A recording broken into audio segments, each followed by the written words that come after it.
सब कुछ all is well है? क्या बीजेपी में अंतर कलह पनप रहा है?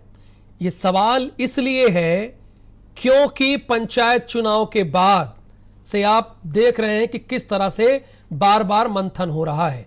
अलग अलग लोगों से बातचीत हो रही। बीजेपी के राष्ट्रीय संगठन महामंत्री बीएल संतोष की अगुवाई में पार्टी पदाधिकारियों से लेकर योगी सरकार के मंत्रियों और दोनों डिप्टी सीएम से अलग अलग फीडबैक लिया जा रहा है।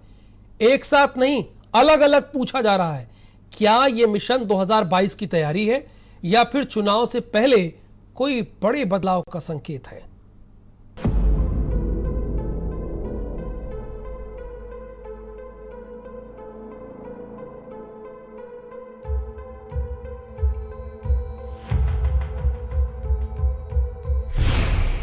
बीजेपी के अंदर सियासी हलचल तेज।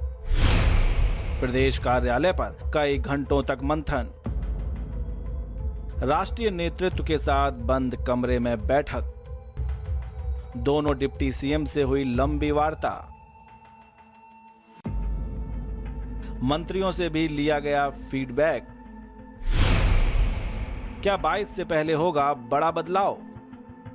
मिशन 2022 के तहत यूपी बीजेपी में मंत्रिमंडल विस्तार और संगठन में बदलाव की चर्चाओं के बीच बैठकों का दौर जारी है। बीजेपी के राष्ट्रीय संगठन महामंत्री बीएल संतोष ने बंद कमरे में बैठक की। सूबे के दोनों डिप्टी सीएम केशव प्रसाद मौर्य और दिनेश शर्मा के साथ अलग अलग 40 मिनट तक वार्ता हुई, लेकिन खुलकर कोई जानकारी अब तक सामने नहीं आ सकी। बैठक के बाद डिप्टी सीएम केशव प्रसाद मौर्य ने 2022 में 300 के पार का दावा ठोक दिया। वहीं दिनेश शर्मा और स्वामी प्रसाद मौर्य ने कोरोना संक्रमण से निपटने और संगठन को मजबूत बनाने की बात कही।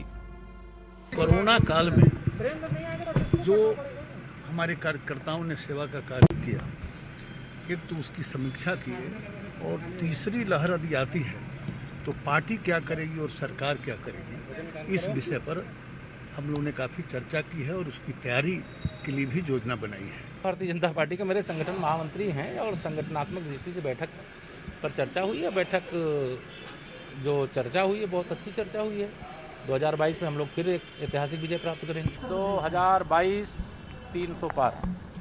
तो आप तो इस तरीके से करें जैसे कि 2017 में बात कही थी, वही बात आप पूर्व प्रदेश अध्यक्ष हूँ मैं, अपने अध्यक्ष जी की अगुवाई में फिर 300 पार जिताएंगे। कोरोना का संक्रमण कैसे कम हो, कोरोना पे नियंत्रण के और अच्छे उपाय कैसे किए जाएं, जगह जगह हमारे कार्यकर्ता संगठन सेवा के कार्यक्रम के अंतर्गत कैसे और प्रभावी बन सकें, यही चर्चा के विषय है। किसी भी व्यक्ति विशेष के विषय में किसी प्रकार की कोई जानकारी नहीं मांगी जा रही है, बल्कि संगठन और सरकार को बेहतर तालमेल के साथ 2022 को जीतने का लक्ष्य दिया जा रहा है। सेवा ही संगठन है, जो नारा पूज्य प्रधानमंत्री जी ने भी दिया है और श्रद्धेय हमारे राष्ट्रीय अध्यक्ष जी ने भी दिया है, उस नारे को लेकर जनता की सेवा और इस कोविड की जो चुनौती है उसका जो हम लोग सामना कर रहे हैं, उस क्रम में ये काम रुकना नहीं चाहिए। प्रमुख रूप से इसी बात का मार्गदर्शन। ये पहला मौका है जब योगी सरकार के 4 साल से ज्यादा के कार्यकाल में राष्ट्रीय नेतृत्व की ओर से मंत्रियों और पार्टी पदाधिकारियों से जमीनी हालात का जायजा लिया जा रहा है, जिसके बाद इस तरह की अटकलों को जोर मिलने लगा कि क्या यूपी बीजेपी में कोई बड़ा फेरबदल होने वाला है। साल 2022 में विधानसभा चुनाव होने वाले हैं, जिसे लेकर संगठन और मंत्रियों के बीच बेहतर तालमेल बनाने के लिए यूपी के पार्टी प्रभारी राधा मोहन और बीएल संतोष 2022 की रणनीति बनाने में जुट गए हैं। योगी के मंत्रियों और डिप्टी सीएम भले ही इसे 2022 की तैयारी बता रहे हों, लेकिन कहीं न कहीं पार्टी में व्याप्त असंतोष भी सामने आया है, क्योंकि बीजेपी के विधायक भी बेचैन हैं। केंद्रीय नेतृत्व के सामने वो भी अपनी बात रखना चाहते हैं। योगी सरकार के लिए यह स्थिति बेहद असहज है। बीजेपी कार्यालय के बंद कमरे में क्या खिचड़ी पक रही है, इसका खुलासा होने में वक्त लगेगा, लेकिन इन मैराथन बैठकों से ये तो साफ है कि बीजेपी में कुछ गड़बड़ जरूर है। ब्यूरो रिपोर्ट, भारत समाचार।